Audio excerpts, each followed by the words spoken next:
Prayer blessing for the month of October.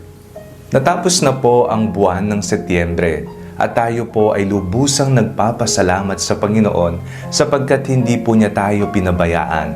Nakita po natin ang lahat ng biyayang ipinagkaloob niya. Ngayong panibagong buwan ng Oktubre, atin pong itaas sa Kanya ang lahat ng ating pangangailangan. Higit sa lahat ang pasasalamat natin sa Kanya. Habang tayo po ay nagdarasal, isipin po ninyo ang isang intensyon na nais nyong mangyari at makamit ngayong bagong buwan ng Oktubre. Sa ngalan ng Ama, ng Anak at ng Espiritu Santo. Amen. Amang mapagmahal, maraming salamat po sapagkat hindi po ninyo kami pinabayaan sa nakalipas na buwan ng Setyembre. Malinaw po naming nakita ang paggalaw ng iyong mapagkalingang kamay sa aming buhay, sa aming pamilya, sa aming pag-aaral, sa aming trabaho.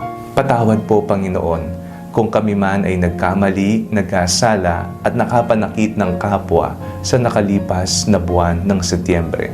Ngayon pong uumpisahan po namin ang panibagong buwan, ninanais po namin humingi sa inyo ng ibayong lakas upang mapagtagumpayan namin ang lahat ng mga hamon na aming kakaharapin. Ipinagdarasal po namin ang mga mahal namin sa buhay, ang aming mga magulang, ang aming pamilya, ang aming mga kaibigan. Bigyan niyo po sila ng isang malusog na pangangatawan at katuparan sa kanilang mga kahilingan sa iyo.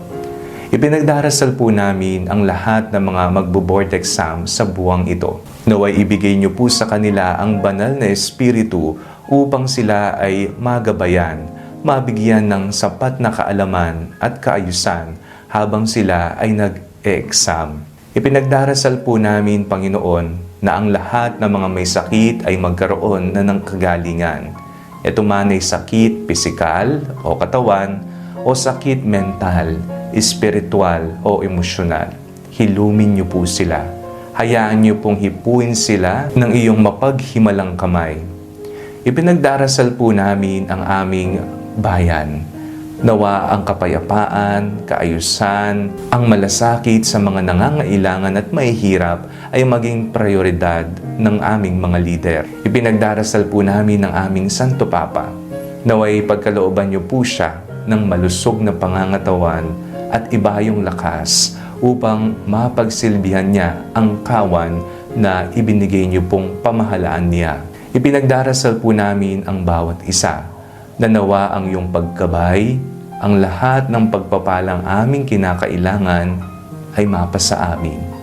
Maraming salamat po, Panginoong Jesucristo. Lagi po kayong nariyan para sa amin. Ito po ang aming mga ipinagdarasal sa ngalan ni Jesus na aming Panginoon, ang aming mabuting pastol. Amen. Sa ngalan ng Ama, ng Anak, at ng Espiritu Santo. Amen. Ano ang pinagdasal mo para sa panibagong buwan ng Oktubre? Let me know at the comment section below para ipagdasal po natin ito ng sama-sama. And do not forget to like and share this video. Inaanyayahan ko rin po kayo na mag-like at mag-follow sa bagong page po ng Panalangin Bago Matulog.